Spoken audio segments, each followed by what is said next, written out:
My name is Bella Carter. For as long as I can remember, I was just the quiet daughter, the one my family thought was too soft for the business world. My brother Lucas was the golden boy, the heir to a real estate empire built on charm and a good family name. But at a lavish dinner in a room filled with people who were supposed to be family and friends, Lucas looked right at me and called me a housemaid. The room froze. I smiled, but inside I knew something had to change. Have you ever been underestimated? Dismissed? What if the person you trusted most saw you as nothing but background noise? Tonight the story of my life changes. And when I'm done, he won't just remember my name. He'll regret the day he ever said those words. The room smelled like truffle oil and old money. Crystal glasses clinked under chandeliers the size of small planets, and the laughter of the wealthy echoed like music rehearsed too many times. I sat at the far end of the table, pretending my cheap champagne didn't taste like humiliation. My brother Lucas raised his glass, his cufflinks flashing gold under the light. He grinned that polished, rehearsed smile that always meant trouble, and said loudly enough for every guest to hear, "She's nothing but a housemaid who got lucky with a mop and a spreadsheet." The table erupted in laughter. A senator's wife leaned over to whisper something cruel behind her napkin. My mother, Catherine, didn't even flinch. She just stirred her martini as if the insult was background noise. I could feel the burn crawl up my neck, my pulse thudding in my ears. But I didn't give him what he wanted. I smiled back. Small, controlled, deadly. Inside, though, I was already calculating the cost of his arrogance mentally, emotionally, financially. I didn't know it yet, but that night the game began. What Lucas didn't see, what none of them saw, was that I was already holding the match that would burn their empire to the ground. The dinner was at the Holland Estates Country Club, a place built to remind people like me that we didn't belong. The chandeliers dripped crystal like frozen tears, and the staff moved in synchronized silence, dressed in white gloves and fear. Lucas had reserved the entire private hall to celebrate a new milestone for his real estate firm Holland Estates Holdings. He called it a family gathering. Family. The word tasted like spoiled wine. I'd spent years trying to prove myself worthy of that family name Carter, by birth Holland, by inheritance. Lucas had inherited our father's empire, our mother's approval, and the arrogance that came with both. Me, I inherited a set of cleaning supplies and a small consulting business I built from scratch after being told I'd never make it in the big leagues. When the waiter poured another round of wine, Lucas leaned back and smirked. "Bella, tell everyone what it's like managing—" What was it again? Ah, yes, your little fixer-upper company. How's life-saving diners and mom-and-pop stores these days? A few guests chuckled. A venture capitalist raised an eyebrow. "You do consulting?" he asked politely. I nodded. "Home Revive. We help small businesses restructure debt, rebuild operations," and Lucas cut me off, waving his hand like he was swatting a fly. "Basically housekeeping, but with spreadsheets." More laughter. My fork paused halfway to my mouth. My heart didn't race, it froze. Every insult from my childhood came flooding back, too soft, not business-minded, not one of us. But the difference tonight was simple. I wasn't powerless anymore. I put my fork down carefully and said, "Someone has to clean up after people who build on lies." The laughter faltered for just a second. Lucas's smile tightened. I saw the flicker of irritation behind his perfect mask. Then my mother's voice cut through the tension. Now, she said smoothly. "Let's not make this dramatic.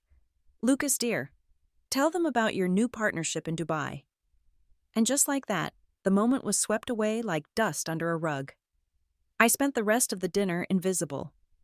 The music played, the servers floated by with gold-trimmed trays, and I smiled when expected. But my mind wasn't in that room, it was in the numbers. Because unlike Lucas, I paid attention to the details that didn't glitter. The Holland family empire wasn't built on integrity, it was built on leverage, speculation, and charm. But charm doesn't pay off debt. I'd seen the cracks forming: real estate projects, overvalued shell companies multiplying new digital asset ventures with no real assets. Lucas called it innovation. I called it fraud waiting for sunlight. Still, I let him perform. He thrived on attention. He was addicted to being admired. So I sat back and let him talk, let him soak in the applause, while I memorized every careless word he said. He was drunk and in control. I was sober on strategy. Halfway through dessert, a waiter approached our table balancing a tray of crème brûlée. He paused for a moment near me and whispered almost too quietly to hear Ms. Carter, your driver's waiting outside. The files you requested are in the car. Files, requested. My head snapped up just slightly. Lucas didn't notice. But I did see the faint smirk on the waiter's lips, one of my people. One of the quiet ones who saw everything. I had a network now. A small, loyal circle built over years of watching, learning, surviving. I nodded once subtly, and he moved on, blending back into the crowd. By the time dessert was over, the room was humming with shallow laughter and expensive perfume. I excused myself, leaving my half-finished wine behind. As I walked toward the exit, I could feel Lucas's eyes following me. He called out loud enough for everyone to hear, "Don't forget your gloves, sis!" The room laughed again. I stopped, turned, and looked at him. The golden boy of Holland Estates, smiling, untouchable, adored. "I won't," I said softly. "You'll need them soon enough." For a moment, his smile faltered. Just a flicker.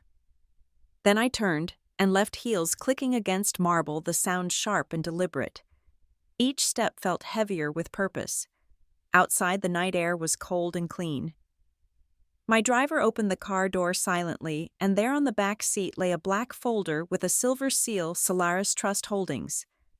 I flipped it open. Inside were copies of transfer receipts, investor statements, and wire confirmations, hundreds of thousands of dollars moving in and out of accounts tied to Lucas's firm. Some of them were routed through Dubai. Some through crypto exchanges I recognized. It wasn't just arrogance anymore. It was a crime. I sat back, heart pounding, steady cold. So this was it, the reason Lucas laughed so loudly. The reason he needed the world to see me as a housemaid. Because if they ever looked closer, they'd see who really needed cleaning. As the car pulled away from the estate, I watched the lights fade into the distance, gold and white, glittering like false promises. Lucas always said I didn't understand power. He was right. I understood something better. Control. And while he played with stocks and investors, I had something stronger: truth. Truth doesn't crash with the market. Truth compounds. I looked down at the folder, my reflection in the car window split by the city lights. Solaris Trust, I whispered. Let's see how much of that trust is real. The city blurred by in streaks of red and silver. Somewhere behind me, Lucas was probably raising another glass, laughing, toasting to his own illusion. But by the time the next toast came around, I'd already be in motion. Cleaning up. For real this time. And when I was done, he'd choke on the words, housemaid. Because by then, the whole world would know exactly who I was. Bella Carter, the woman who built an empire by dismantling the lies beneath it. The first page of the Solaris Trust folder was a balance sheet, clean at a glance, sterile in its perfection. But numbers don't lie. They just wait for someone to listen. And the numbers were screaming. $2 million wired to an offshore account labeled client dividend. Another $300,000 transferred from a property deal that didn't exist. Then there were the crypto ledgers, rows of strange tokens, all connected to shell corporations I'd never heard of. Each transaction ended with a digital fingerprint I recognized: LHC Holdings. Lucas Holland Carter. I closed the folder, exhaled, and leaned back in the seat. The city lights pulsed outside the window, each one blinking like a heartbeat. I'd spent years being invisible at family dinners, but that invisibility had become my camouflage. While Lucas performed, I had been paying attention. I picked up my phone and opened the encrypted app Ethan had built for me. My best friend, my data analyst, my partner in the quiet war we'd been fighting since the day Home Revive almost went bankrupt. Bella got the file. It's bad. Ethan. How bad, Bella? The kind that glows red when you hold it too long. Ethan. I'll prepare the sandbox. No traces, no trails. You know the drill. He always said that like it was easy, like destroying a man who shared my blood wouldn't tear something deeper inside me. But I'd made peace with that long ago. Family didn't mean forgiveness anymore, it meant collateral damage waiting to happen. By the time I reached my apartment, dawn was bleeding into the sky. I placed the folder on my kitchen counter, the one I'd bought secondhand when Home Revive was still a dream built out of desperation. I made coffee black, bitter grounding. Then I opened my laptop and began the first cleanup. The numbers told a story, a network of real estate investments funneled through offshore shells, disguised as property improvements, then pushed into fake digital assets under the Solaris Trust name. It was money laundering slick polished, beautifully hidden behind words like innovation and blockchain integration. Lucas had been right about one thing. I did clean things for a living. Just not the kind of messes he meant. By noon, my kitchen counter was a war zone printouts. Highlighters, sticky notes with arrows and circled figures. My cat weaved between the papers like a silent witness. When Ethan arrived, he stopped in the doorway, eyebrows raised. Jesus, Bella. You're not sleeping again, are you? Sleep is for people who can afford to trust, I muttered, sliding him a copy of the ledger. Look at this. Every time Lucas announces a new development, the funds shift offshore within 48 hours. He's building castles on quicksand.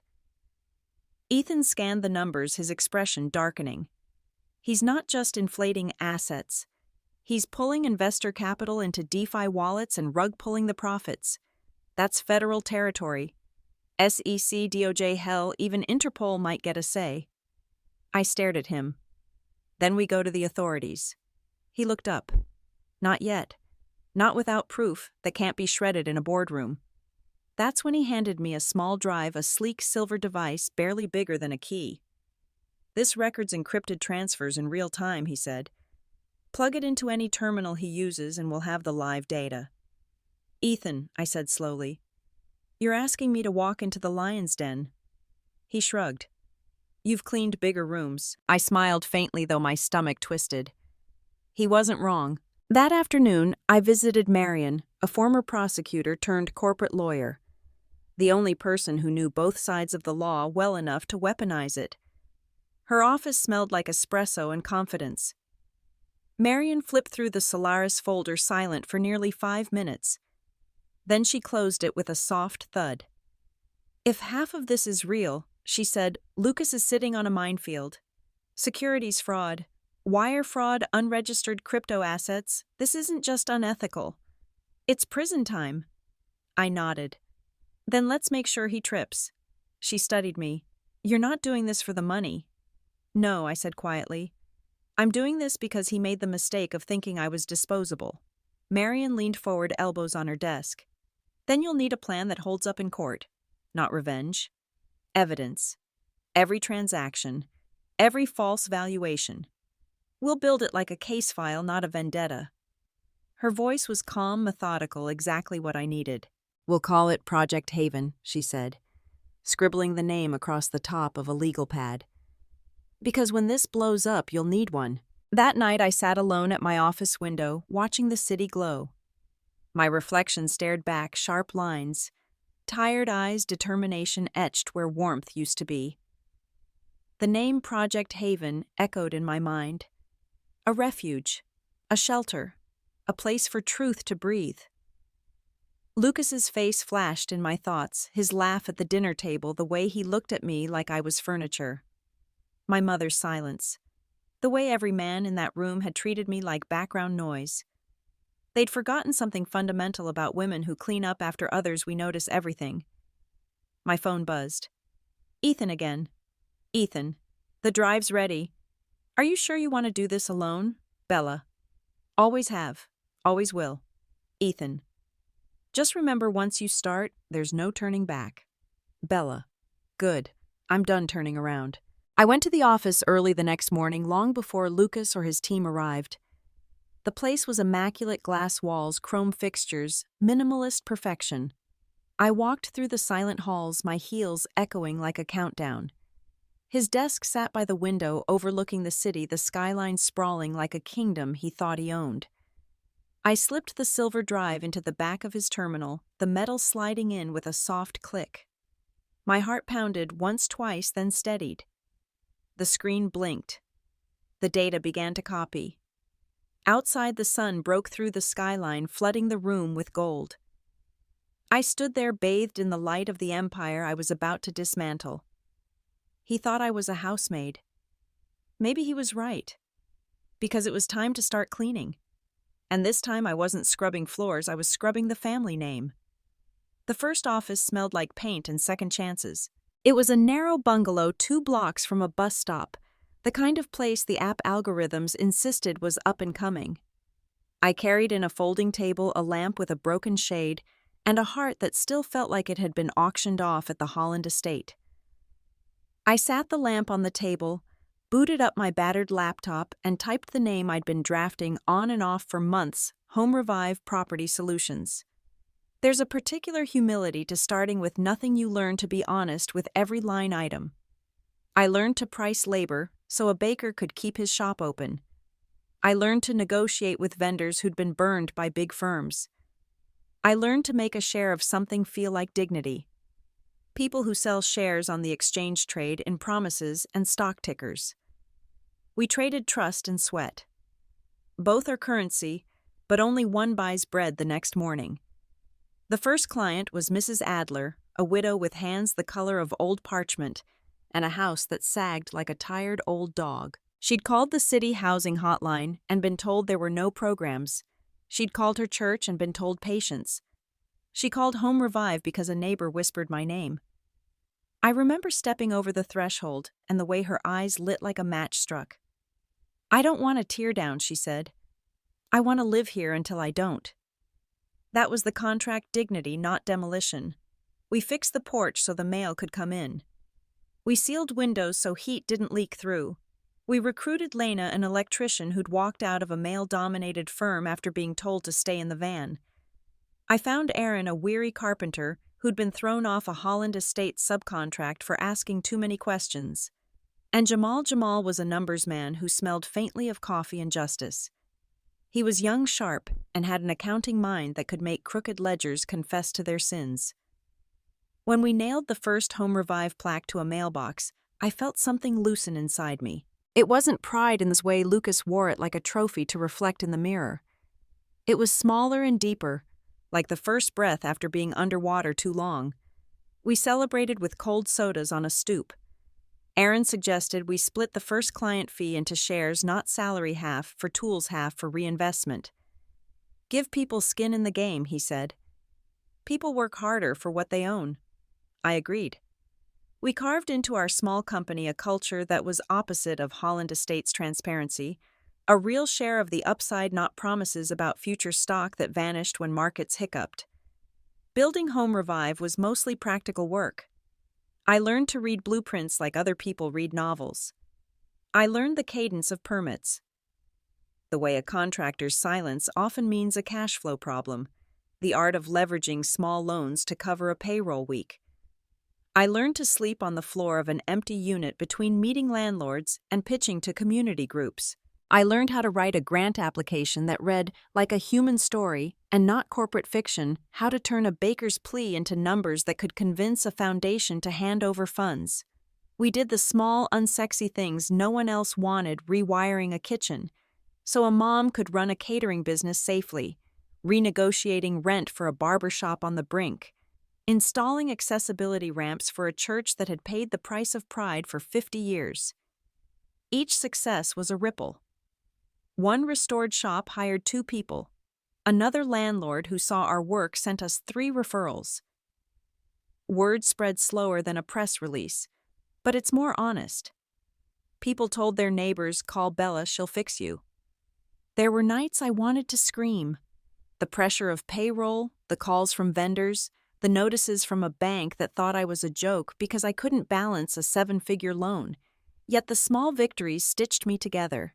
When Habitat for Hope donated a pallet of insulation, when a local college offered interns who'd rather learn practical skills than sit in theory classes, I cried in the stairwell. Not because I was weak, but because it finally felt like building something that answered a question I'd been asking since childhood. What if you could change what people call small into something vital? Marketing was clumsy at first. I had to learn SEO basics, how to write a headline that would let someone in a neighborhood with 3 languages find our help. I posted before/after photos with honest captions, not advertorial fluff. I wrote about Mrs. Adler's porch, not about my ambition. The internet gave us a curious favor-empathy scales. When one story took, the phones rang in the week that followed. Still, the family drama shadowed every step. I got occasional calls, some veiled, some blunt, from people trying to buy us out before we mattered. Why don't you just sell and take your share? Bella, a former neighbor, suggested once, as if share meant surrender. Lucas's name reached me with the elegant inevitability of a storm. He'd buy properties to flip at scale, announce mergers in glossy press photos, and phone reporters to seed rumors. He thought scale equaled worth. I thought it was worth being able to feed the people who trusted you. We grew slowly but with grit. Lena trained an apprentice. Aaron opened a small workshop that began to take Home Revive contracts.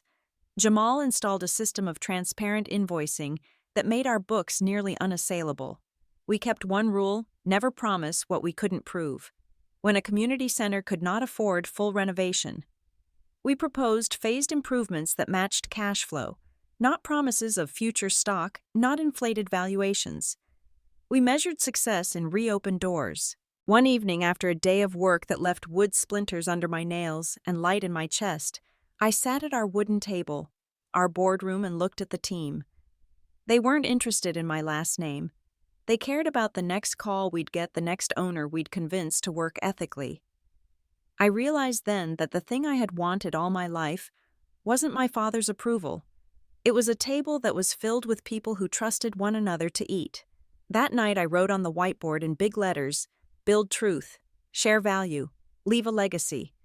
I underlined the share twice because it mattered. Not the hollow chatter about stock and shares that decorate boardrooms, but the real kind ownership that meant someone could pay rent when clients were late and still show up to do a good job. Home Revive didn't make headlines for months. It did something else. It made neighbors less afraid to fight for their storefronts. It turned owners from victims into partners. And for every late-night accounting scramble, there was a morning when a baker hugged me and said, "You saved my business, Bella." It wasn't fame. It wasn't the Forbes covers Lucas dreamed of. It was better. It was real. We were still small. We were still scrappy. But the house I was building had a foundation, honest, heavy, and rooted in people. And when the first investor called, curious and cautious, I answered the phone with a steady voice.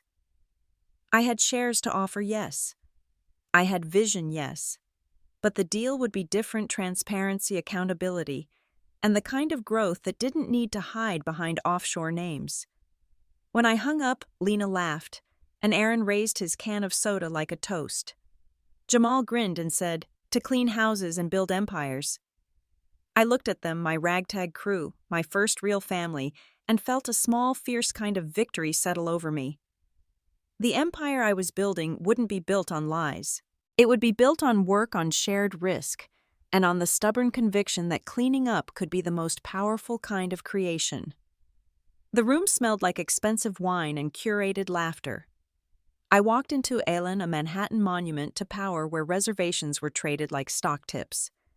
I wasn't supposed to be there, not really. My name had been added to the guest list at the last minute, buried between venture partners and the kind of wives who treated jewelry as insurance. The hostess blinked twice before recovering her professional smile. "Good evening, Ms. Carter. Mr. Holland is expecting you." Of course he was. He always liked an audience for his victories.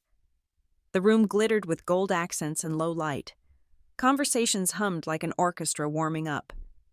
Lucas sat at the head of a long marble table, a glass of burgundy already half empty. My mother sat beside him, wearing pearls the color of frost. When she saw me, her smile was tight enough to crack glass. "Bella," she said. Her tone smooth as a blade. "You made it. How nice." I kissed her cheek out of habit, then took the empty seat 3 spots down. The other guests smiled politely. I recognized a hedge fund manager, a tech investor, a senator's aide. all of them orbiting Lucas, the golden boy of Holland Estates, the one who'd turned family inheritance into headlines. Lucas raised his glass. "To my family," he said, "and to know one's place in it." The laughter that followed wasn't loud, but it was sharp.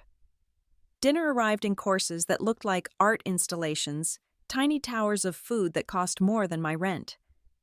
I focused on cutting my file while Lucas recounted his latest triumph, the Dubai merger, the tokenized investment scheme, and the innovative DeFi platform called Solaris.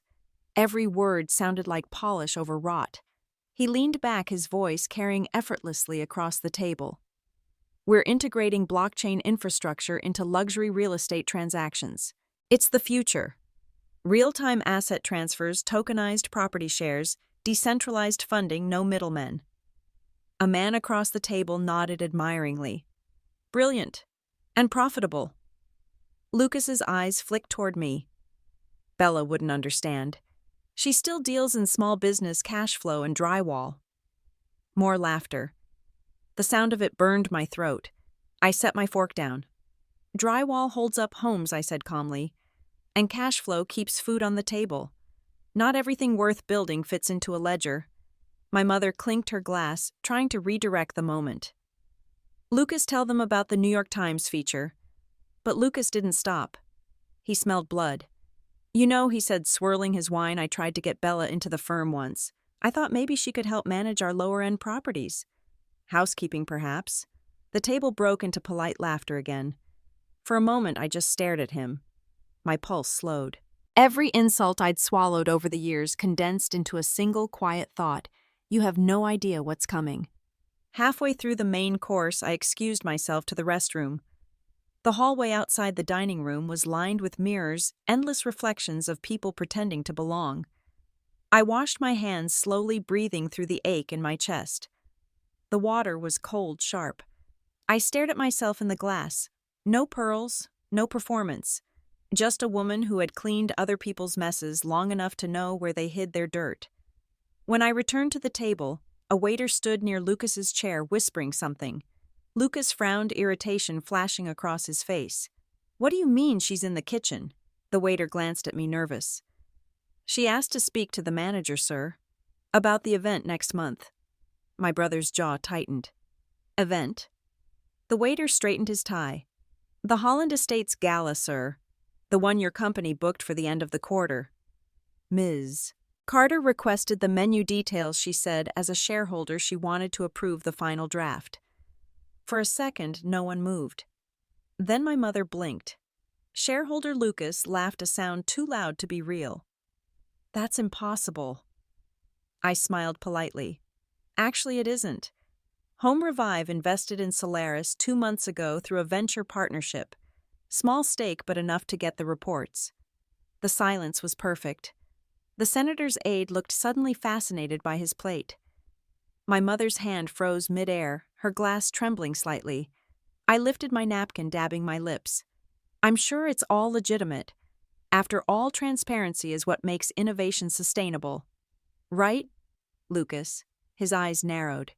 "You don't know what you're talking about." "Oh, I do," I said softly. "I just haven't decided how loudly I want to talk." Dessert came and went untouched. The room's warmth turned brittle.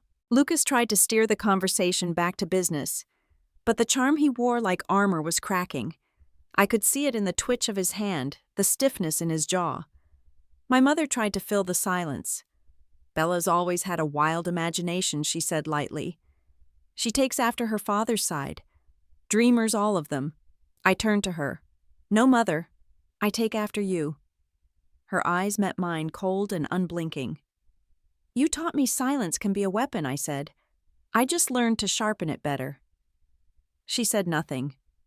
The air between us was heavy with all the words we'd never said. When the check came, Lucas insisted on paying. Of course he did. He needed the gesture, the control. He signed his name with a flourish, the kind of motion meant for cameras. As we rose from the table, he leaned in close enough that I could smell the wine on his breath. "Whatever game you think you're playing," he murmured, "you'll lose. You don't belong in my world." I smiled, meeting his gaze. "Your world." Lucas was built on my silence. That lease expires tonight. I turned to leave my heels echoing against marble. Behind me, the laughter started again, forced, uncertain. Outside, the city was alive with sirens and light. I walked toward my car, the night wind tugging at my coat. When the driver opened the door, I saw a small envelope on the seat. No return address, no note, just a USB drive and a card that said, "For Project Haven." My heart clenched. Ethan, always one step ahead. I slid into the seat, holding the envelope tight as the city lights blurred past the window. Lucas thought the night ended with my humiliation. He didn't know that it had just marked his countdown. Because every empire, no matter how golden, leaves fingerprints in the dust. And I'd spent my whole life learning how to clean. The next morning began with rain. The kind that slicks across glass and makes the city look like it's weeping in slow motion. I sat by my office window, the USB drive Ethan had sent lying on the desk like a confession waiting to be heard. When I finally plugged it in, the screen filled with documents, transaction logs, encrypted contracts, and names I recognized from every luxury dinner I'd ever been humiliated at. Solaris Trust Holdings, Holland Estates, and a dozen shell companies registered under random initials that all traced back to the same digital signature, LHC. Lucas had built his empire on sand, and I was holding the tide. I picked up my phone and dialed Ethan. "How deep does this go?" He hesitated. "Deep enough that when it collapses, it'll register on the stock market." I let that sink in. "Then we'll do it right," I said. "No headlines. No chaos. Not yet. We build it like a case." He chuckled dryly. "So it begins Project Haven." The name stuck. By noon, the office had become a war room. Jamal pinned financial charts to the wall lines connecting offshore accounts to domestic shells. Lena handled the hardware, setting up encrypted servers, multiple backups, and off-grid data storage. I laid out the plan. Phase 1, I said, drawing a circle on the whiteboard. Evidence. We don't move until every piece is airtight. Every number, every transfer, every fake share. Aaron leaned back in his chair, arms crossed. "And phase 2? Exposure," I said. "But only when it hurts the right way." He smirked. "You're not just cleaning Bella. You're sterilizing." "Good," I replied. "This mess needs it." That night, the office glowed under fluorescent light. Coffee cups scattered across the conference table like casualties. I reviewed the files line by line. Lucas had been rerouting investor funds through subsidiaries, masking losses as asset acquisitions. Worse, he'd used fake tokenized projects to inflate Holland Estates' valuation before each quarterly report, classic pump-and-dump strategy wrapped in the language of innovation. Every time I uncovered another forged ledger, another wire transfer signed under his name, I felt both rage and clarity. I wasn't just going to expose him.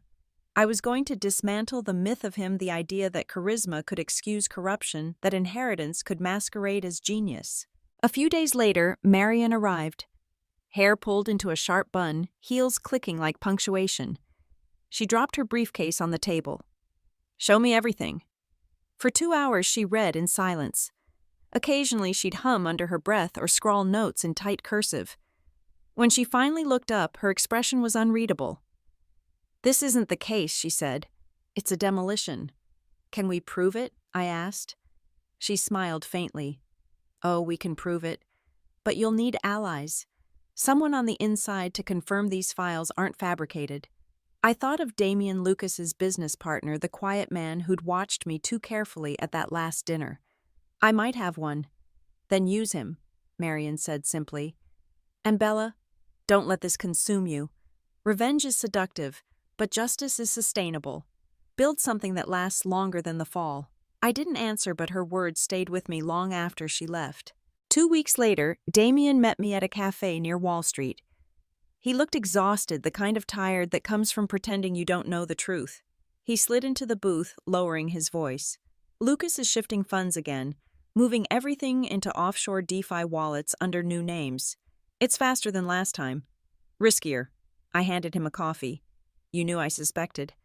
But now I've seen the reports. He's faking investor statements. If the auditors dig even an inch, it collapses. I studied with him. Why tell me? He hesitated, fingers tracing the coffee cup. 2 years ago, I lost my promotion because of him. He told the board I wasn't ready, then took my project and branded it as his own. I swore if I ever got a chance to even the scales. He looked up. This is that chance. I nodded slowly. Then we're aligned. He slid a small flash drive across the table. Meeting minutes, internal memos, signed documents, everything the SEC would need. I placed my hand over it. You're sure you want to cross him? He smiled, tired, but sure. He's already crossed himself. That night back at the office, I gathered the team. The rain hadn't stopped all day and thunder rolled like warning drums outside. I stood by the whiteboard, the drive in my hand. This, I said, is phase 2. Ethan leaned forward. What's the move we compile? We verify, and then we synchronize with Marion for official filings. But before any of that, I turned to the window, watching lightning fracture the sky. We choose our stage. Jamal frowned. Stage Lucas is planning a gala, I said. Quarter-end celebration for Holland Estates. The same kind of dinner where he humiliated me. Every investor, every journalist, every camera will be there. Lena's eyes widened. You're not thinking, oh, I am. I smiled faintly. He gave me my audience. I'll just rewrite the script. Hours bled into dawn. The office was quiet, except for the low hum of the servers. I walked over to the corner where our motto still hung on the wall. Build truth. Share value. Leave a legacy. The word share caught my eye. Lucas had weaponized shares, turning them into illusions of wealth, empty promises sold to anyone desperate enough to believe. But to me, shares meant something else. Participation, inclusion, fairness. The right to belong. I ran my fingers over the letters. Let's make this count, I whispered. Behind me, the team worked in silence, their faces lit by the blue glow of screens. Numbers scrolled across monitors, the digital heartbeat of a revolution in progress. When the clock struck midnight, Ethan broke the silence. It's all synced. Every file backed up, every transfer mapped. I nodded. Good. Tomorrow we will start filing with the SEC. After that, he asked. After that, I said, turning toward the window, we let the truth breathe. Lightning flashed again, painting the skyline in silver.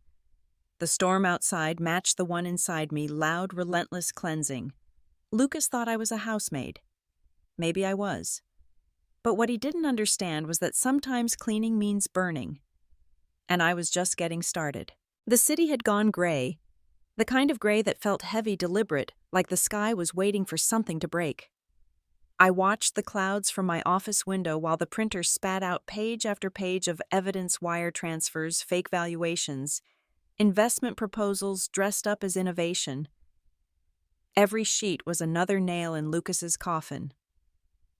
Marion's voice came through the speakerphone, crisp and measured. Once you file these, there's no taking them back. You understand that, right? I nodded, even though she couldn't see me. I'm not looking for a way back. Good, she said. Then we move forward. I'll coordinate with the SEC liaison and the Department of Justice's Financial Crimes Unit. You'll stay quiet until I tell you otherwise. Quiet, I repeated, almost smiling. I'm good at that. But I wasn't. Not anymore. Later that day, Ethan came in holding 2 coffees and an expression that told me bad news had followed him through the door. We've been flagged, he said, dropping his laptop bag onto the table. I turned, heart tightening. Flagged how unusual activity on the network. Someone's probing our servers. I can't confirm who yet, but they're good. Government level good. Lucas. He shrugged. Could be him. Could be someone trying to cover for him. Either way, they're inside the walls. The printer stopped mid-page. The silence was suffocating. I exhaled slowly. So what do we do? Ethan cracked a smile that didn't reach his eyes. We build higher walls. He started typing furiously, the screen reflecting code like a heartbeat in binary. I watched him work, the same patience, the same precision he used when rebuilding Home Revive systems after our first hack years ago. Back then, we'd been terrified. Now fear was just another variable in the equation. Encrypt everything I said, and pull backups offline. No clouds. No remote access. Done, he muttered, fingers flying. By midnight, our office looked like a command center. Wires snaked across the floor, servers hummed like distant thunder, and a whiteboard overflowed with arrows, names, and connections. I pinned Lucas's photo in the center, a face that had once smiled across from me at birthday dinners, now surrounded by evidence of his rot. 2 days later, Marion called again. "I have news," she said. "The SEC has acknowledged receipt. Quietly. They're building the case. But Lucas is nervous. He's been calling in favors, talking to lawyers, shifting assets faster than ever. He knows something's coming. Let him feel it," I said. "You should prepare yourself," she warned. "When men like him feel the walls closing in, they don't go down gracefully." I smiled faintly. Neither do women like me. That night I met Damien again. He'd asked for somewhere discreet, so we chose a bar in Midtown that smelled like whiskey and rain. He was already there when I arrived, sleeves rolled up, eyes shadowed with exhaustion. He slid a folder across the table. "Board minutes. Lucas is planning to announce a new acquisition next week, a front to distract investors while he drains Solaris Trust's remaining accounts." I opened the folder, scanning the papers. "He's accelerating. Desperation looks like confidence to people who want to believe," Damien said. "But the numbers don't lie. He's bleeding cash. The gala is his last show before the fall." "The gala," I repeated. "Perfect." He frowned. "You're planning something, aren't you?" "Planning," I said, "is what keeps me alive." He leaned forward, voice low. "Bella, listen to me. When this goes public, it won't just destroy Lucas. It'll drag your entire family name through the mud. Are you ready for that?" I met his gaze without flinching. "It's already there. I'm just scrubbing it clean." He sighed, sitting back. "Then I'm with you. Whatever you need." "Don't say that lightly," I said, "because when it happens, there won't be room for doubt." He smiled, but it was sad around the edges. "I don't doubt you, Bella. I never have." When I got home that night, the city was quiet, too quiet. I climbed the stairs to my apartment, keys in hand, and paused. The door was unlocked. My chest went cold. I pushed it open slowly. Everything looked normal at first, neat, untouched. Then I saw it, the folder from my desk, the one labeled Project Haven, lying open on the kitchen counter. A single sheet was missing. The air felt thick. Someone had been here.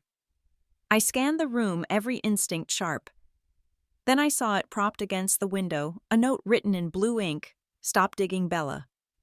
Some things aren't yours to clean. No signature. Just the faint scent of cologne I knew too well. Lucas. By the time Ethan arrived, my pulse had steadied, but my hands still trembled. "He broke in," I said. "He knows about the project." Ethan's eyes went wide. "You sure?" I handed him the note. He read it, cursed under his breath. "He's panicking." "That's good. It means we're close. Or it means he's dangerous." He looked at me. "You've been preparing for this your whole life." I didn't answer. I just stared out the window at the rain-slicked city below. The skyline looked like a battlefield, glass and light colliding in silence. The next morning, Marion called again, her voice taut. "I just got word from a contact at the Department of Justice. Lucas filed an injunction against a list of unidentified digital defamers. He's trying to preemptively discredit any evidence that surfaces." "He's buying time," I said. "Exactly. But that means we're in his line of sight now. Keep your people close." "I always do," I said. After she hung up, I stood at the window again, the same spot I'd stood the morning after Lucas's dinner. Only now, something inside me had hardened. He'd come into my home, touched my things, tried to scare me back into silence. It was almost poetic. He'd built an empire on deception, and now fear was his last currency. I turned away from the window and picked up the phone. "Ethan," I said. "It's time. Prep the footage, the filings, everything. We're taking this to the next phase." He hesitated. "You mean—" "Yes," I said. "We bring it to the surface." Outside, thunder cracked like a verdict. The storm had arrived. and I was done hiding from it. The day Project Haven went operational, Manhattan felt charged like every building was holding its breath. I arrived at the office before sunrise, the sky still an indigo bruise above the skyline. The city was asleep, but my mind wasn't. It hadn't been for weeks. On my desk sat 3 folders, each labeled in black ink, Evidence, Press, and Legal. Together, they were the blueprint for war. Ethan came in carrying a tray of coffees and a face full of nerves. I rerouted the network again. No one can trace us. Not even the feds. Good, I said, flipping through the evidence folder. Because we're not stopping. Jamal joined us next, setting down his laptop with a low whistle. You realize if this leaks too early, Holland Estates tanks before the SEC moves. We could trigger a financial panic. I looked up from the table. Then we make sure it leaks at the right time. He exhaled, nodding slowly. Controlled demolition. Exactly. Lena arrived last, holding a flash drive between 2 fingers. Surveillance footage from the gala prep. You were right, he's laundering through the event vendors.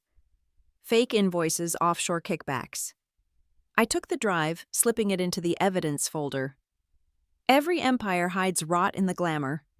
Bella, she said carefully, once this hits, there's no going back. I met her eyes. That's the point. By mid-morning, Marion walked in wearing a trench coat and that unflappable lawyer calm that always made people sit straighter. She took one look at the board, the maps of accounts, the corporate chains, the offshore webs, and smiled faintly.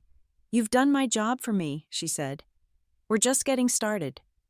She set her briefcase down, opened it, and pulled out 2 envelopes. One stamped SEC, the other DOJ. Once you authorize these, she said, your brother's financial empire becomes a federal crime scene. I hesitated. My fingers brushed the edge of the papers. My name in black ink. Bella Carter, the whistleblower. For a moment, the weight of it pressed down the years of silence, the humiliation, the laughter under chandeliers. The girl who once scrubbed walls while her brother signed million-dollar deals was about to pull the rug out from under him. I picked up the pen. Let's clean house. The scratch of ink across the paper sounded like thunder. That night I called Damien. His voice was quieter than usual, tired but steady. It's done, I told him. He didn't ask what I meant. He just said, then it's begun. Are you ready for what comes next? I've been ready since the first time Lucas lied to my face, he said. There was a pause, a beat of silence between us. Then I asked, you sure you still want to help me? He laughed softly. Bella, you saved me once. I'm just returning the favor. His loyalty scared me more than Lucas's threats. Because loyalty like that doesn't come from strategy, it comes from belief. And belief is dangerous. Meet me tomorrow, I said. We finalize the plan. We're the Nexus building, before sunrise. He exhaled. I'll be there. The next morning I stood at the large conference table, the skyline glowing pink through the floor-to-ceiling windows. My team gathered Ethan, Jamal, Lena, Damien, and Marion, all of them exhausted but electric. Lucas thinks he's safe, I said. He believes his lawyers, his wealth, his name can shield him. But we're not going to fight him in private. We're going to fight him in public. Marion raised an eyebrow. You're talking about the gala? Yes. That's where he'll unveil his new partnership. It's also where the SEC will be watching. Every document we filed will go live that night. But before that, I turned to Damien. You'll trigger the leak. He nodded. What do you want to expose first? His DeFi shell companies, I said. The fake tokens. Let the crypto press smell blood first. They move faster than the mainstream.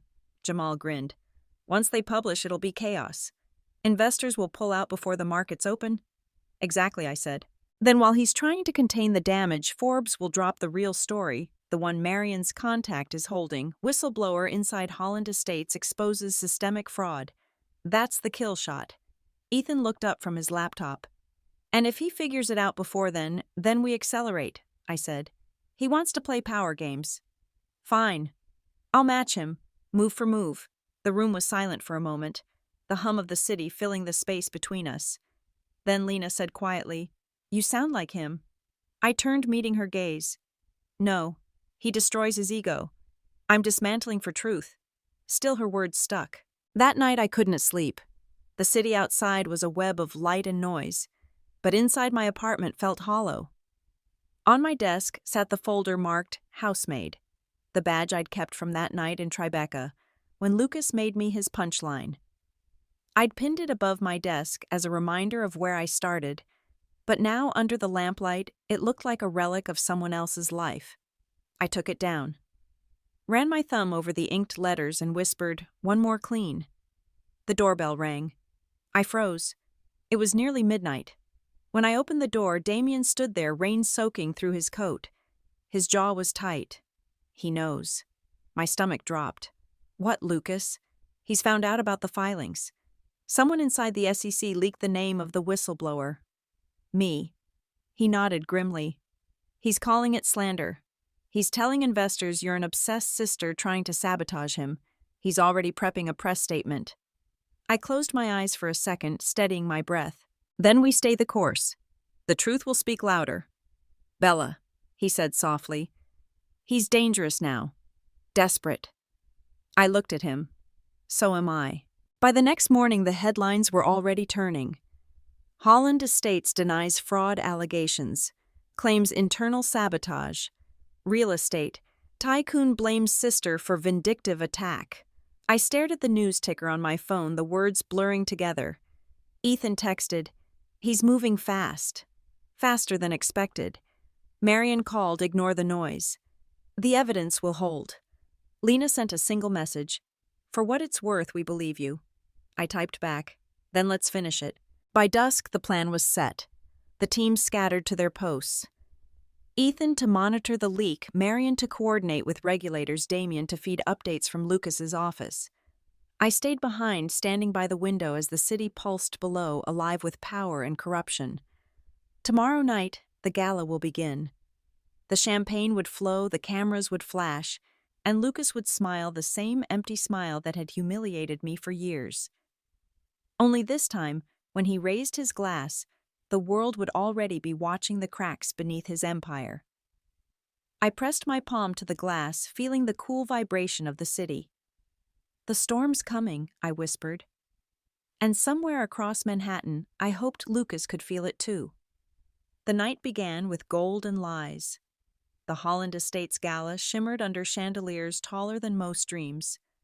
Cameras flashed outside the Ritz Grand Ballroom, as if the city itself were bowing to Lucas's arrogance. His guests arrived in black cars and sharper smiles, senators, venture capitalists, journalists, all drunk on success and the illusion of power. I arrived alone. My car door opened to the chill of winter air and the murmured surprise of onlookers. I stepped out in a black silk gown, simple and deliberate, a quiet rebellion against the sequined theater around me. I'd been called many things, failure, dreamer, fool, but tonight I walked in like the accusation didn't fit anymore. The doorman smiled. "Ms. Carter, welcome." His tone carried recognition, not pity. That was new. Inside the ballroom gleamed with everything Lucas believed defined worth. Gold leaf imported orchids, a champagne fountain spilling over like greed turned liquid. At the center of it all, my brother stood radiant under the light-shaking hands, laughing too loudly, pretending not to feel the tremor running through the floor beneath him. He spotted me across the room, his smile freezing mid-sentence. For a flicker of a second, something ugly crossed his face, fear disguised as amusement. Then he raised his glass and mouthed, "Bold." I mouthed back, "Final." Damien waited near the bar, crisp in a tailored suit, the picture of calm. When I reached him, he handed me a glass of water instead of wine. "Everything's ready," he murmured. "The servers are synced, the files are live. Ethan's standing by." I nodded, scanning the crowd. "Marion outside. She's with the SEC liaison. They'll make it official once the leak hits the wire." "Good," I said quietly. "Then it ends tonight." He hesitated, eyes softening. "Are you ready for what comes?" After I looked at the stage where Lucas was shaking hands with a banker whose company he'd quietly gutted last year. "Yes," I said. "I'm ready to stop cleaning his messes." The program began with music, a string quartet drowning out gossip and guilt. Lucas took the stage, the picture of confidence. The spotlight glinted off his cufflinks as he spoke. "Ladies and gentlemen," he said tonight, "we celebrate growth, innovation, and the future of Holland Estates." Applause thundered. Cameras flashed. He thrived on it. But even from across the room, I could see the sweat at his temple, the stiffness in his smile. He knew something was coming, he just didn't know when. He continued, "We're proud to announce our newest venture, Solaris Global, a decentralized financial platform bridging real estate and blockchain." The word blockchain rolled off his tongue like scripture. I checked my phone. A message blinked from Ethan Leak in 60 seconds. Solaris Lucas went on, represents trust, transparency, and my phone buzzed again. Live. The projector behind him flickered. The Holland Estates logo dissolved into a black screen, then filled with data wire transfers, false valuations, digital wallets with his signature attached. A ripple of confusion ran through the crowd. Then silence. Lucas froze mid-sentence. "Turn it off," he snapped to a technician. But the projector didn't stop.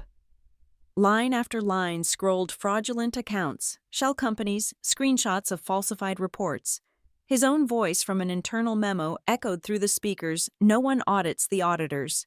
The room gasped as the images shifted, emails, documents, and finally the SEC seal stamped across the screen, "Investigation open, Holland Estates Holdings." Someone dropped a glass. It shattered, like punctuation. "Ethan." I whispered into my mic. "Go dark."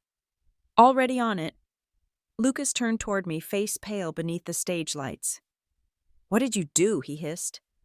I stepped forward slowly, every eye following. I told the truth. "You think this makes you noble?" His voice cracked. "You've ruined the family name."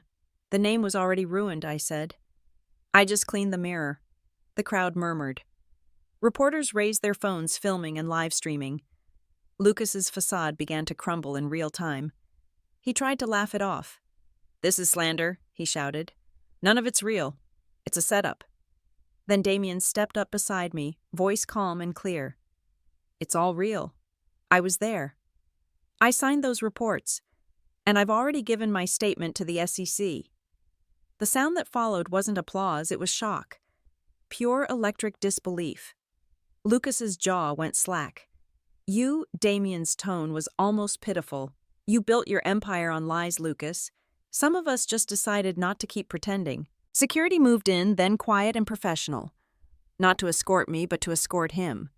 Marion appeared at the ballroom entrance, papers in hand, flanked by 2 federal agents in plain suits. "Mr. Holland," she said firmly, "you're being served with an immediate asset freeze and subpoena, effective immediately." The music had stopped. The only sound was the whisper of expensive fabric as guests backed away. Lucas looked around, desperate eyes wild. "You can't do this." She," he pointed at me, his voice breaking. "She's nothing. She's a housemaid with a vendetta," I smiled faintly. "Maybe, but at least I clean up after myself." The words hung in the air like thunder before a storm. Outside the ballroom, chaos had already spread. Reporters swarmed the lobby, cameras flashing questions ricocheting off the marble walls. Fraud, whistleblower, federal probe. I stood by the window watching it unfold. Damien joined me. His tie loosened his expression, a mix of relief and disbelief. "It's done," he said quietly. "Not yet," I murmured. "But it's begun." Marion approached, her eyes sharp. "You just detonated a dynasty, Bella.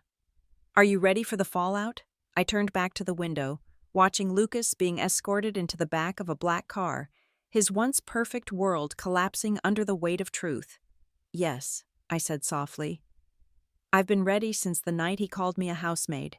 When I finally stepped outside, the air was cold, almost clean. The chaos of reporters still buzzed behind me, but I didn't look back. The rain had started again, light steady, washing the glitter off the pavement. I lifted my face to it, letting it cool the heat that had lived in my chest for years. Ethan's message pinged one last time. "Forbes wants a comment." "You in?" I typed back. "Not yet." The truth doesn't need me to speak for it tonight. I dropped the phone into my clutch and walked toward the waiting car. For the first time in years, I didn't feel invisible. I felt clean. The morning after this gala, the world didn't wake up, it exploded. The news scrolled across every screen in a torrent of red, confirming that Holland Estates shares were suspended, its assets frozen, and investors were in a state of panic. The same people who toasted my brother's brilliance were now scrambling their carefully crafted statements about long-standing relationships and unwavering trust, turning to dust. They were trying to rewrite history, but the digital ink had already dried. The media erupted across headlines, turning his meticulously built empire into a public spectacle of shame. I sat in my apartment with the blinds half open, a sliver of sunlight cutting across the floor like a blade. My phone buzzed nonstop calls from journalists, messages from old classmates who suddenly remembered my number, even distant cousins asking if I could clarify the truth for their gossip circles. I silenced it and watched the city below, feeling a profound stillness after the storm. Ethan burst in without knocking, laptop in hand, his face alive with a mix of exhaustion and adrenaline. "Bella, look at this. Forbes just confirmed the documents. The SEC officially opened the probe." He turned the screen toward me. My brother's face filled the homepage, Holland Air under investigation for securities fraud. Whistleblower inside family. I stared at the headline for a long time before whispering, "Inside family." Ethan hesitated, sensing the shift in my mood. "You okay?" I nodded slowly, just wondering how long it takes before truth feels like freedom instead of fire. By noon, the city was a rumor factory. Outside Holland headquarters, a mob of cameras crowded the steps. Former employees were already leaking statements, and anonymous posts hit Twitter by the minute, each one adding a new layer to the rot. I watched it all unfold from a cafe across the street, sipping a black coffee. I saw men in expensive suits, faces I recognized from Lucas's Circle Storm, out of the building, gesturing wildly at their phones. Their polished arrogance had vanished, replaced by a desperate, panicked energy. I met Marion at her office downtown. She looked exhausted but triumphant, her suit impeccable as always. "The SEC will seize control of Holland's accounts by morning," she said. "They'll appoint temporary trustees to manage the fallout. Lucas's legal team is scrambling." Scrambling or spinning, I asked. The words had a familiar taste in my mouth. "Both," she replied. "But it doesn't matter.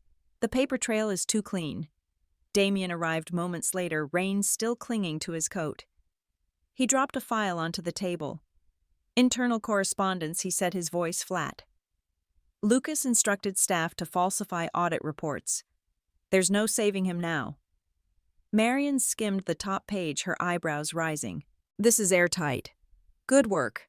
He didn't look proud. He just stared into the distance. "He's still my partner," he said quietly. "Was, anyway." I met his gaze. "He made you complicit. You made yourself free. Don't confuse guilt with loyalty." He gave a thin smile. "You sound like Marion." "Marion learned that lesson the hard way," she said without looking up.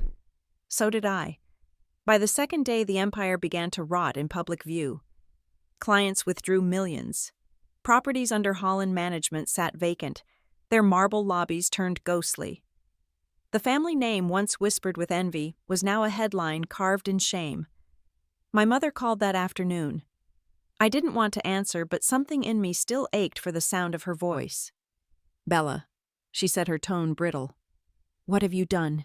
What had to be done? You destroyed him," she hissed. "You destroyed all of us." I closed my eyes. "No, Mother. He destroyed himself. I just turned on the light." Her voice cracked like glass. "You were always jealous." I swallowed the lump in my throat. "No, I was tired. There's a difference." She hung up without saying goodbye. The silence afterward felt heavier than any insult. That evening, I walked past the Holland building for the first time since the investigation broke.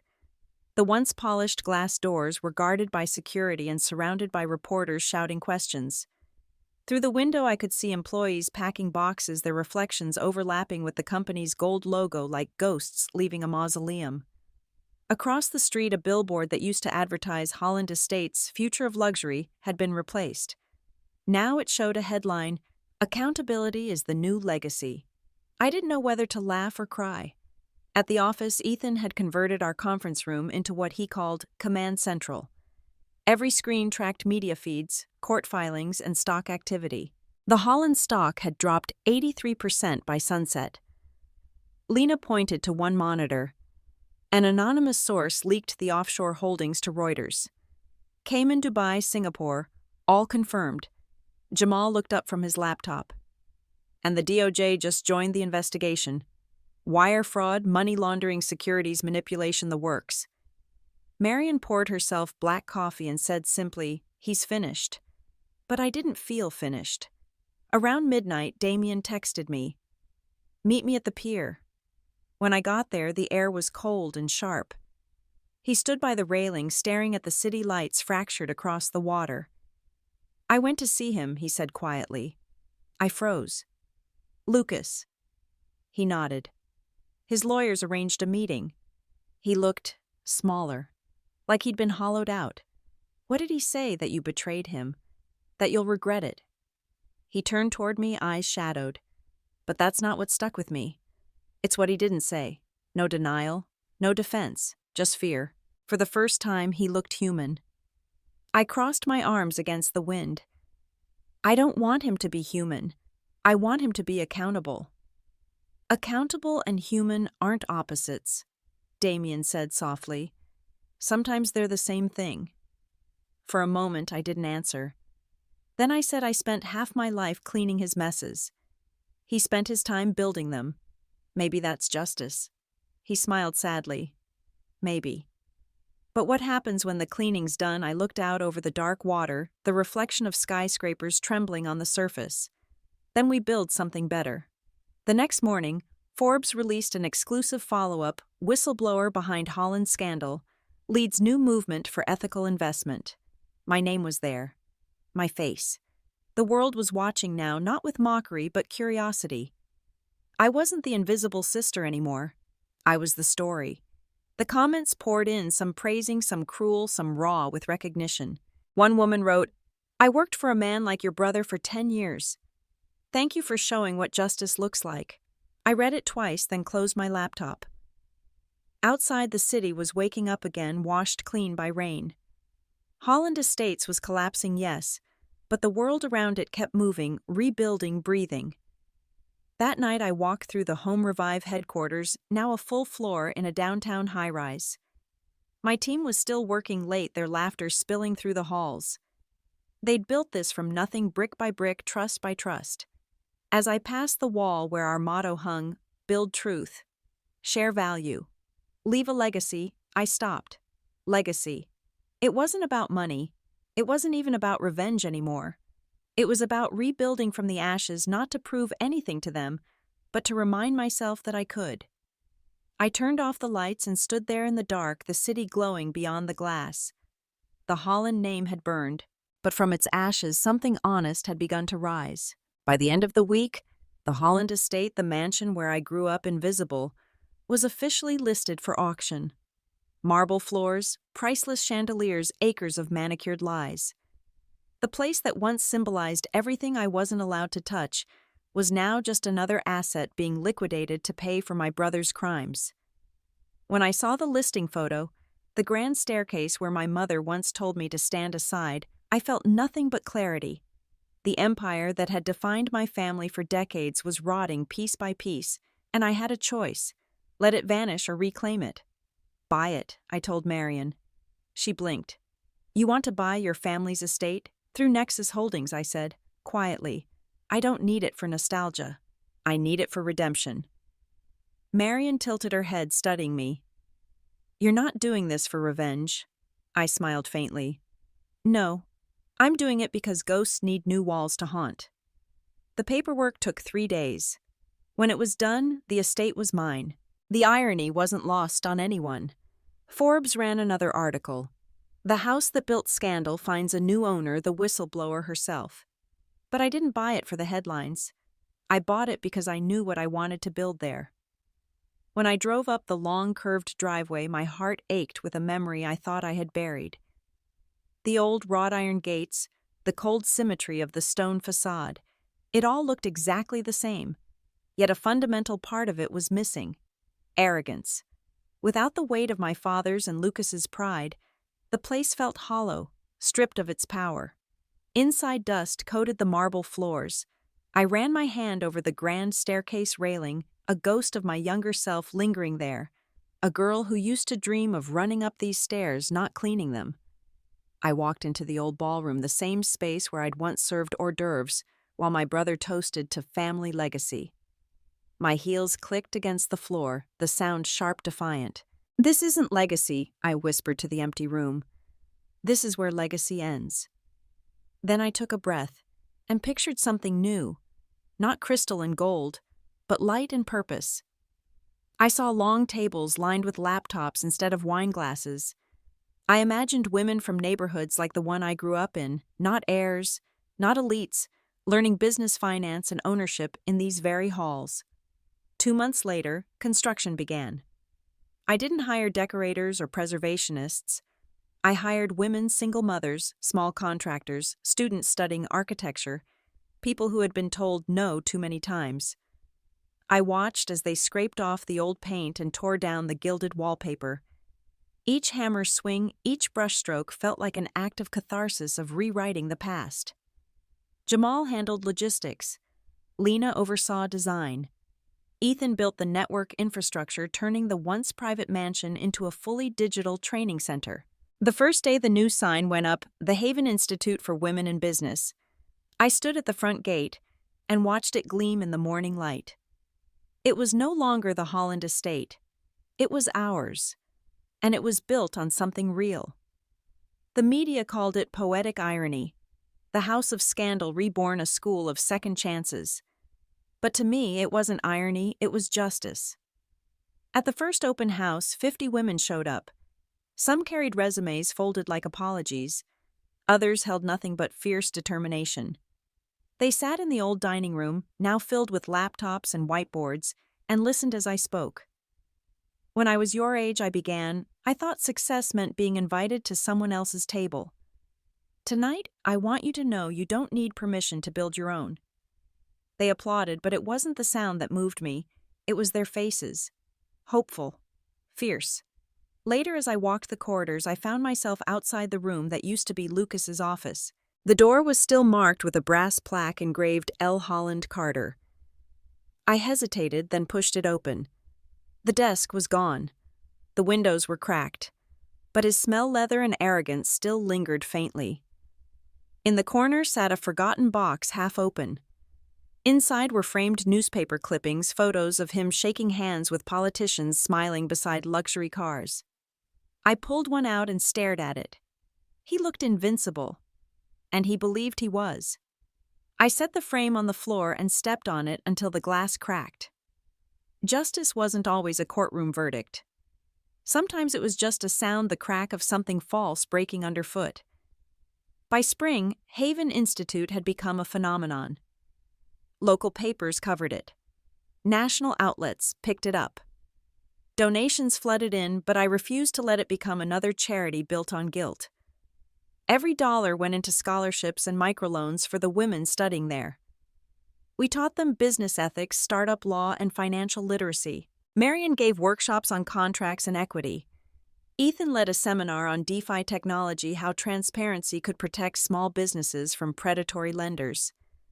And one night, as I stood in the old ballroom watching women practice pitching their startup ideas, I realized something profound. This wasn't revenge anymore. This was evolution. One evening, Damien visited the estate for the first time since the scandal. He walked the halls slowly, hands in his pockets, eyes tracing the renovated walls. "You turned a mausoleum into a heartbeat," he said. I smiled. "Ghosts make good foundations." He looked at me for a long moment. "You could have disappeared after all this. Instead, you built something that might outlast you." "That's the plan," I said softly. He handed me an envelope. Inside was a glossy magazine, Forbes again. On the cover, "From Whistleblower to Visionary, Bella Carter Redefines Power." I almost laughed. They really love their redemption arcs. Maybe because they rarely get one this real. For a moment, we stood there in silence, the hum of distant voices echoing through the hall. "Lucas's trial starts next week," he said finally. "Are you going?" I hesitated. "No, I've already heard his verdict." He nodded, understanding. "Still, you should know whatever happens there, it won't change what you've done here." "Maybe not," I said, looking around at the bright reborn space. "But it might remind him what real legacy looks like." That night, after everyone left, I walked alone through the quiet halls. The chandeliers cast soft light across the polished floors. The air smelled of fresh paint and possibility. In the entrance hall, where my parents once greeted guests for their charity galas, now stood a bronze plaque, the Haven Institute, dedicated to those who were never invited to the table. I traced my fingers across the engraved words. Outside, the wind rustled through the trees. The world was changing, and for once I was part of the change instead of its casualty. I glanced back at the grand staircase one last time, the place where my mother used to pose for photographers, where Lucas once looked down on me like I was a servant. Now it was just stairs. Ordinary. Humans. And that somehow felt perfect. The courthouse smelled like rain and old paper. Rows of reporters lined the marble steps, their cameras pointed toward the entrance like weapons. My brother's name, once gilded on magazine covers, was now stamped in black letters on legal documents, the state of New York versus Lucas Holland Carter. I hadn't planned to come. I told Marion I wouldn't. But that morning, as the city hummed with rumors, and my reflection caught the sunlight just right, something in me shifted. It wasn't curiosity, it was closure. When I stepped into the courtroom, heads turned. The air was heavy with murmurs, tension, and the faint metallic scent of nerves. Lucas sat at the defense table in a dark suit that hung loose on him, his once perfect posture slumped. He looked older, smaller, deflated. His hair was thinner, his jaw no longer sharp with arrogance. He didn't see me at first. When he did, his eyes widened shock, then resentment, then something I hadn't seen in him since we were children. Fear. Marion guided me to a seat in the second row. She leaned close. "You don't have to stay." "I know," I whispered. "But I need to." The judge entered, gavel cracking through the room like thunder. "Court is now in session." The prosecution started with numbers, cold, merciless numbers. Wire transfers, falsified reports, offshore accounts under shell names. For every document Lucas had doctored, they had 10 copies proving the lie. Screens displayed his emails, recordings of board meetings, even the private ledger Marion had uncovered months ago. Each revelation was another stone added to his grave. Lucas's attorney tried to frame it as mismanagement, a victim of miscommunication. The jury didn't buy it. The evidence was too clean, the paper trail too long. When Damien took the stand, the silence in the room was absolute. He looked composed, calm, and devastatingly clear. "I worked beside Lucas for 7 years," he said. "He wasn't sloppy. He was strategic. He knew exactly what he was doing." The defense lawyer rose. "Mr. Shaw, you benefited from the company's growth, didn't you? You earned promotions, bonuses?" Damien didn't flinch. "I also watched employees lose their pensions. I watched investors sign deals under false pretenses. And when I confronted Lucas, he told me loyalty is worth more than truth." That's when I realized I was working for a man who worshipped power, not progress. Gasps rippled through the courtroom. Lucas's jaw tightened. The prosecutor approached. "Mr. Shaw, in your opinion, what was Mr. Carter's greatest mistake?" Damien looked toward me briefly, then back to the jury. "Underestimating the woman who taught him what hard work actually means." The room erupted. Cameras clicked, reporters whispered. I stayed still, my heart pounding steady. Lucas's glare cut through the room, but I didn't look away. When the final arguments ended, the judge recessed for deliberation. Hours passed like years. Outside, journalists crowded the courthouse steps, the noise swelling to a storm. Marion sat beside me in silence, her fingers drumming softly on her folder. "You know," she said quietly, "in my line of work, we rarely get stories that end with justice." Most people like him walk away with settlements and PR statements. But not today. I nodded. He built his empire on lies. Lies don't stand forever. The courtroom doors reopened. The jury filed in, faced grave and deliberate. Lucas sat up, his hands clasped too tightly, knuckles white. "Has the jury reached a verdict?" the judge asked. The forewoman stood. "We have your honor." The pause that followed was a lifetime compressed into seconds. On the charge of securities fraud, guilty. On the charge of wire fraud, guilty. On the charge of embezzlement, guilty. On the charge of falsifying investor records, guilty on all counts. Lucas inhaled sharply, a sound half gasp, half disbelief. His lawyer's shoulders sagged. The judge's gavel struck once final and resonant. Sentencing was swift. 12 years in federal prison. Immediate asset forfeiture. The empire of Holland Carter was officially dead. Lucas turned toward me as officers moved in. For the first time in his life, he didn't look like a man who believed the world owed him anything. "You think you've won?" he said, voice low, trembling. I stood steady. "No, Lucas. I think we all finally stopped losing." He tried to speak again, but the officers guided him away. The sound of chains echoed faintly against the marble floors. I didn't feel joy. I didn't feel triumph. Just a hollow ache where rage used to live. Outside flashbulbs exploded like fireworks. Reporters shouted questions about the trial, about me, about what came next. "Ms. Carter, do you feel vindicated? Was this revenge or justice? Do you plan to rebuild the Holland name?" I raised one hand. "This wasn't about revenge," I said. "It was about accountability. No name is worth more than integrity." The words carried through the air, crisp and unshakable. Cameras flashed, microphones pushed closer, yet I was already walking away.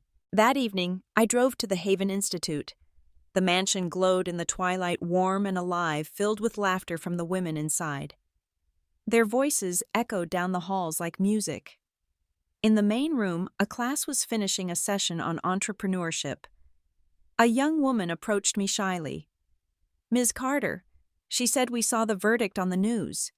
You must feel amazing." I smiled gently. "I feel finished." She nodded, not understanding completely, and went back to her seat. As I stood there watching them, I realized the real verdict hadn't been the judge's. It was this life continuing, rebuilt by hands that once trembled with doubt. In my office, I placed the final newspaper on the shelf beside the framed badge that started it, all, the one that read, "Housemaid." Next to it, I added a photo from that night's class, rows of women smiling under the Haven banner. Two worlds side by side, humiliation and rebirth. I whispered to the empty room, "They called me a housemaid." They were right. I clean things. I rebuild what others ruin. Outside, the first stars blinked awake above the city. Lucas's chapter was over. Mine was still being written. 1 year after the verdict, I woke up to quiet. No phone buzzing with crisis, no headlines dissecting my name. Just the soft sound of rain against the window and the smell of coffee brewing in the kitchen. Peace had a sound, and I was finally learning to recognize it.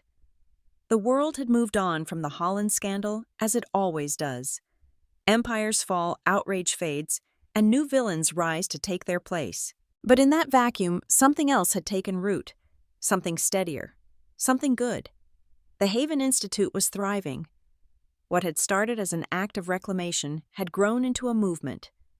Over 200 women had graduated from our programs, some now running small businesses, others leading companies that refused to mirror the corruption they'd escaped. I drove to the Institute that morning as the rain cleared. The mansion, once my family's crown jewel of vanity, was alive with color and purpose. Laughter spilled from the courtyard, where interns were hosting a youth entrepreneurship workshop. The sound didn't echo off marble anymore. It filled the air like music. Inside, Lena was leading a finance class while Ethan presented a new module on digital transparency. "You don't need a Wall Street portfolio to change your world," he said to the class. "You just need clarity and courage." I smiled, watching from the doorway. Courage. That was the currency we built here. At noon, I met with Marion in what used to be my mother's parlor. The chandeliers remained, but the portraits of ancestors, those watchful faces that once hung like judgment, were gone. In their place were photographs of our graduates' women holding certificates, shaking hands, celebrating victories that no one had handed them. Marion set a stack of folders on the table. The board approved the expansion, she said. 2 new branches, Detroit and Austin. You're building something real, Bella. I looked down at the paperwork, the official seal of the Haven Foundation gleaming at the top. We're building it, I said. Together. She smiled, then leaned back in her chair. Do you ever think about him, Lucas? She nodded. Sometimes, I admitted. Mostly when I see arrogance disguised as ambition. But not with anger anymore. He's just history. Marion studied me quietly. You've done more than rebuild your life. You've rewritten the meaning of your name. That's rare. I thought about that as she left. For so long, I'd defined myself in opposition to Lucas, to my family, to the injustice I carried like armor. But now I didn't feel like I was fighting anymore. I was restoring. And the restoration is quieter, but infinitely more powerful. Later that evening, I walked the Institute halls alone. The old house smelled of fresh paint and paper futures being drafted.